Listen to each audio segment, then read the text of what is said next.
Hello everybody, my name is Alyssa Cooper and this is Cooking in Quarantine.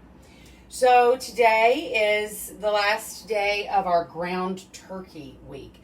I was just saying to my friend Jamie Baker that I'm not sure I remember ever using ground turkey before in my life. And 3 days in a row, so I think we did three really great things. Like I said, the first day I just did some kind of traditional meatballs, little panko to bind them, threw them in, served them with a cranberry vinaigrette and some salad greens. They were great.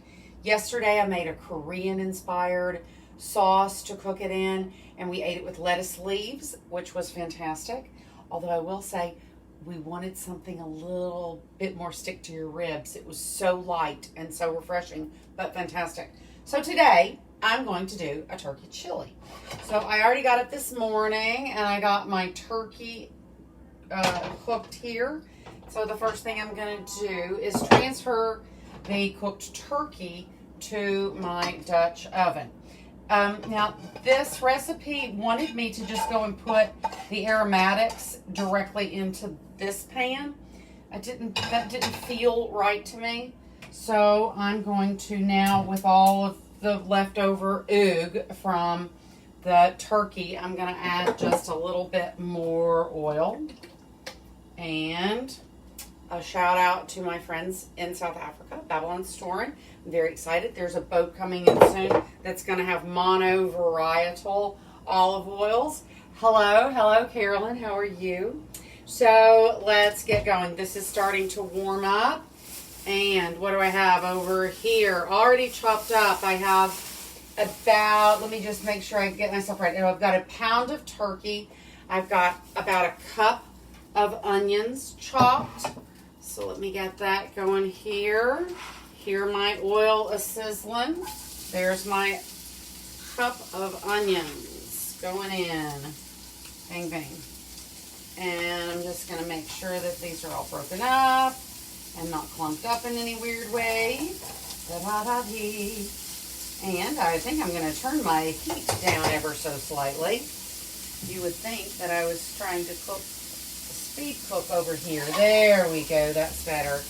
And I'm also going to add a half a cup of celery. You know, when I tell you how much I love the celery. I also have here a bell pepper and a jalapeno. Now this jalapeno is super hot. I have already learned that simply by touching it with my fingers. And so I'm going to just hold for a second before I put the jalapeno in here. Because sometimes when they're super hot like that, it can get in your head. And I don't want to be crying while I'm trying to get this taken care of. So all I want to do here with this is just give these the opportunity to sweat out a little bit. And then I'm going to use this, pardon me, my banging, and I'm going to put my herbs and spices onto the onions. I'm going to add some garlic here in a second. So I have here about a tablespoon and a half of chili powder, a nice teaspoon of ground cumin, about, I think I probably could use a little bit more of the, I'm supposed to have a tablespoon of oregano here, either dry or fresh. And I have a nice brand new bottle of this and a bay leaf. So as soon as I see this start to get kind of translucent, and if I was a nice lady, I would move all this stuff so you could kind of see what's going on over here. There we go. Isn't that more exciting? I need another camera up here. I'm going to look into that. So I salted the turkey nicely. So I'm going to, layer every place you can with flavor. So there's a little salt there. And a little black pepper here. Right? And this is, I think, looking like it is ready. And you know, every day, no matter how hard I try to get everything out that I might possibly need, I always forget something. So, here we go. You could chop your garlic, but you know how fond I am of microplaning. And it's so much faster and so much simpler. And your microplane is stainless steel, so it's so easy to clean.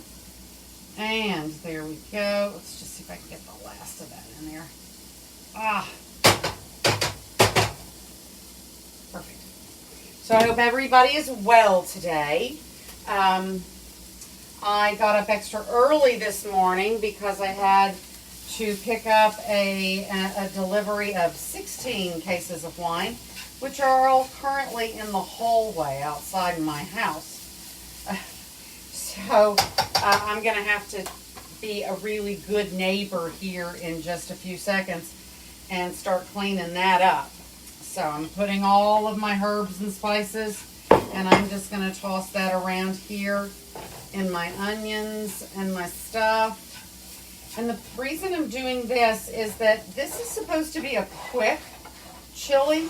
Like I said, this is inspired from something that I pulled from the New York Times cooking section. And you know me, I always change things a little bit. So I feel like that the reason that chili takes so long is that chili powder is a bark, and therefore it takes a long time to rehydrate and fully incorporate into your dish. And so that is why I always like to start and try to let that chili powder, like see here where it's sizzling up in the pan. I could be wrong. My cook friends may be like, oh, good Lord, Alyssa, what a waste of your time and effort. But I don't know. It works for me. So, you know, so I'm kind of just priming all this up and making a good mush of flavor before I'm going to transfer all of this into the meat. That looks pretty darn good. So I'm going to take my Dutch oven, which I love, and put it here. And then I'm just going to take all of that veg, move it right down in here, and try to get every little last tiny bit of stuff, because that's nothing but flavor. And as a matter of fact, since that's nothing but flavor, watch me do this. So I need about a cup. It says about a cup. I'm not sure. Is that right? That says right. So I need a cup of this, but why not? Come on, baby. I don't know why my starter has been wonky lately. There we go. And so now I can get more of the pan, the fond, and the stuff that's stuck to the pan here by moving this around in here. And while that's happening, I'm going to come over here and I'm going to get that jalapeno that I neglected to put in earlier. And I think that's kind of nice because it'll be at a slightly different stage. It might show a little different character. I don't know. I like playing with stuff. You never know what you'll find out when you do things a little differently than you did it before. All right, so I'm just making sure that my onions and such are well distributed through my meat, and that my meat is now covered with the spice as well. And there aren't any places where the turkey is pale and blonde and icky looking, right? Oh, there we go. That looks pretty nice. And now just about now, how conveniently, it's starting to boil up in here. So I'm getting the last of the bits of yumminess out of this pan. And hopefully I can do this. There we go. Awesome. Here we are. Excellent. So that is, I think I'm probably going to need a little more liquid, or maybe I eyeballed it. Oh, no, I'm not, because silly me, I need a can of tomatoes. So I'm going to take this. There's the rest of my liquid. Here we are. Oh, yeah. Now we're talking. Although a little extra liquid can always cook out, right? Here we go. So I'm going to give that a good swish and swash. Never waste, never want, right? Here we go. Perfect. And now we'll mix all that in together. And I've got a can of pinto beans over here that I thought would be good. The color I thought might be nice with it. The flavor might be nice with it. You can put, I think, any kind of bean you've got handy. If you remember back in the early days, we talked about privation cooking, using what you've got, trying not to waste. I think that as we go longer and deeper into this, there's no reason to back off from any of that. So this needs to cook for about, what did it say? About 15 minutes, it says. So I'm going to make sure that my heat's not up too high. I'm going to get my lid here. And I'm going to just, so not too much liquid escapes. I'm going to collect some of my mess here. I've got my beans over here in a sieve. They have, so that they're rinsed and draining. I suddenly can't speak. So when it comes time to have this, I have a little grated cheese. I have some sour cream. If you know me, I always have some pickled jalapeños. There's still the other half of jalapeno from this. So a little something. Oh yeah, and I also have some scallions. Any of these things, a little dice on top. I normally, with something like this, I would take, you know how I love my to zest. So I would zest a little, not lemon would not be my first choice. Lime would be my first choice to zest and finish off with a little drizz of citrus acid on top. Absolutely perfect. Oh yes, and I also, since this does have kind of a Southwest cumin chili powder, I happen to have, if you remember, I always keep some weird little things like this around. So I have some little tortilla chips that can go on the top for crunch. But if you're a normal household, you probably have full-size tortilla chips that you could serve on the side. Or if you want that cornbread I made last week, I would say to have, sorry, I think that my high school girlfriends are having a fest. Let me silence them. Here we go. So anyway, all those things are, where was I? We were putting it together. Oh, yeah, so cornbread, right? That cornbread would be fantastic with this. And I don't know if I mentioned, but that cornbread stayed so moist for so long. It could totally, you could tweak it. You could put different vegetables in it. You could put more cheese in it. I think you're going to find that's very forgiving. You could make hoe cakes out of that. I feel confident. Any of those things would be good with a little chili over here for your dinner tonight.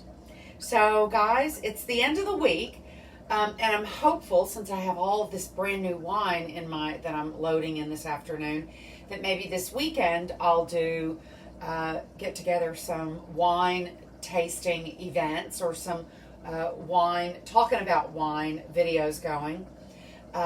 So you know the drill, guys. The weekend is upon us. I don't know where you are. God bless you if you're in the Gulf Coast. I understand that, is her name Laura, that she is beaten up something fierce. So I saw something this morning that people were saying that God would protect them from the storm. And I'm going to tell you that when somebody comes and offers you a ride to safety, that is God offering you protection from the storm. You do not have any obligation to look Mother Nature in the eye. Get out. Go someplace. Go to higher ground. Go be safe. Do not make us use hundreds of thousands of dollars in assets to come and save you off the roof of your house. Please go someplace else if you possibly can. Be safe. Be smart. Don't drive into water puddles this weekend, guys. For those of us who are not on the beating end of a hurricane or a forest fire, God bless all the people, not just in California. I saw a map this morning of all the forest fires across Africa, across Asia, across Russia, across Europe. I mean, it's just remarkable. So all of you who are facing more than just the COVID challenge. Blessings and respect to all of you. So guys, if you are not in one of those strife-filled places, I'm going to ask you to do whatever you can. Get out of your house. Get out, get some vitamin D naturally, not through a vitamin. And as I said the other day, evidently having a body filled with vitamin D is indicative of a better outcome from COVID. Wear your masks, get some exercise, get some light in the rods and cones of your eyes. Meditate. Get out of yourself. Get in yourself and then get out of yourself, right? My cousin, who is a minister, made a post this morning. I'm not even going to pretend to quote it, but the gist of it was, this is getting hard, right? But what I'm going to say to you is, the world seems really loud right now. There are all kinds of problems, all kinds of strife. Our police can't seem to get over being trigger happy. This is not going to end until that gets better. So guys, when the world gets loud, it's time for you to get quiet. I would ask all of you to take 1 minute. If meditation is not a part of your day, 1 minute. And what is different between meditation and prayer is that, to me, at least to me, this is my idea, is that prayer is a conversation between you and whatever your construct of God is. You're talking about it. Meditation is the challenge of silence. A place where I don't even hear the bubbling of this pot. Where I'm not even talking to myself. That's the difference for me. And to find that quiet when the world is loud will teach you things about yourself. I was talking last weekend when we were at the beach about, I always thought of myself as being raised in a very liberal, very loving family. And I've realized in the last years, and even the last months, how unwoke we were 10 years, 20 years, 30 years ago. And so there's something for all of us to learn. So this wasn't quite a rant, this was a whisper, guys. So go out there and find that quiet inside your head today. Cook something good for yourself to eat and make a little extra. Think hard. You've got a needy neighbor, somebody who's alone, somebody who would love to get an apple box, a crate full of cheeses and breads and a little homemade soup and maybe a little bottle of whiskey or whatever you think they like. There's something good you can do for somebody else, and it will make you feel so rich and so full. So keep cooking and get a little exercise. So take care of yourself. Take care of your world, guys. I love you all. Have a great weekend.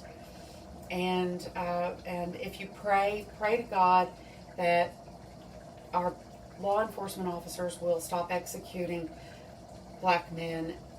It's just beyond. So I love you all. Ciao, guys. Oh, hey. Hey, guys. Hey, Kelly and Kim and Carolyn. And, oh, guys, thank you, Aunt Denise. Thank you all for coming today. I love you. Bye.